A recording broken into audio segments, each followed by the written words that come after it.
Hello, ladies and gentlemen. Welcome to my humble opinion classroom. I'll be talking about the worsening insecurities in Nigeria and the plan or the mission of the perpetrators of this insecurity.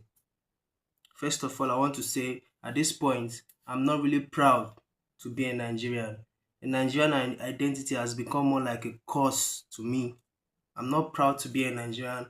I I dare to say that if there was a possibility of changing your nationality, there was something you could do and your nationality would actually change, would change your nationality, I would have changed my nationality. I'm a core member in Nigeria and I'm going through a lot, not just as a core member, as also as a young man, as a young man trying to hit the Nigerian dream, trying to succeed in life.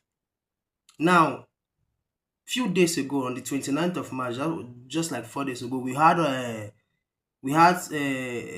woke up with the sad news that some armed men, people I term as bandits, I call them bandits, just stormed into Angwarukuba in Jos. That's the state where I grew up, and was killing people up and down. They just went there and saw individuals and they started shooting all of them. They started just killing them just like that. They begin to just shoot them like they were walking targets, like target practice. We woke up with that news.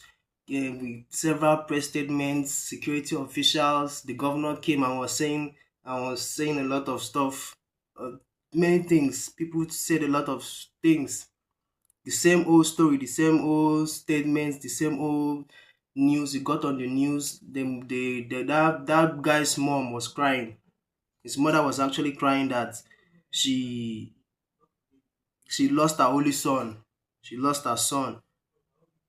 So apart from that, now today again or yesterday, we had in Nasarawa state that I'm serving as a core member, that some Fulani headsmen to enter a town.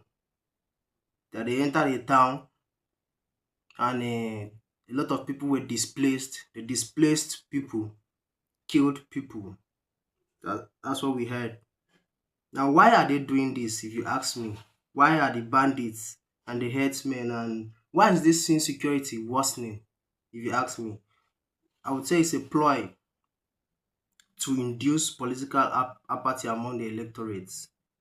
Now, Nigeria is a kind of country that even if you are doing well as a young person or even as a mid-old person, you tend to live in fear, some sort of fear, paranoia, because your surrounding all around you to be like you just be living in you just be paranoid, except maybe you have some sort of maybe protection or maybe you have immunity or any stuff like that. But if you are successful in Nigeria, automatically you are living in paranoia. You will be paranoid.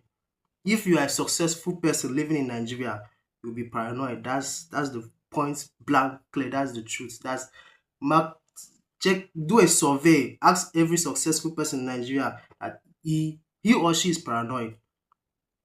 That just being successful in Nigeria means you'll be living in paranoia. Let's leave that one aside. Now that this insecurity is worsening now, the electorates now wouldn't want to go and vote. They'll be like, why am I going to vote? What's this voting stuff about?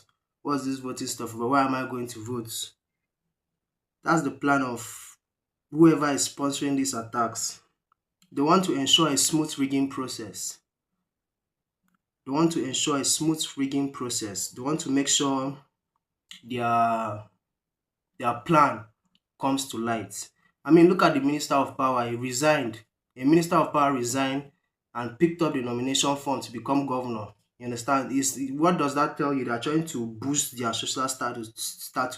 They want to, you understand? Minister of Power, what have you achieved as the Minister of Power? Now you want to go for governor. You see, that kind of stuff. Can you connect the dots? That's the country I'm living in. That's my Nigeria. That's the Nigeria I found myself in.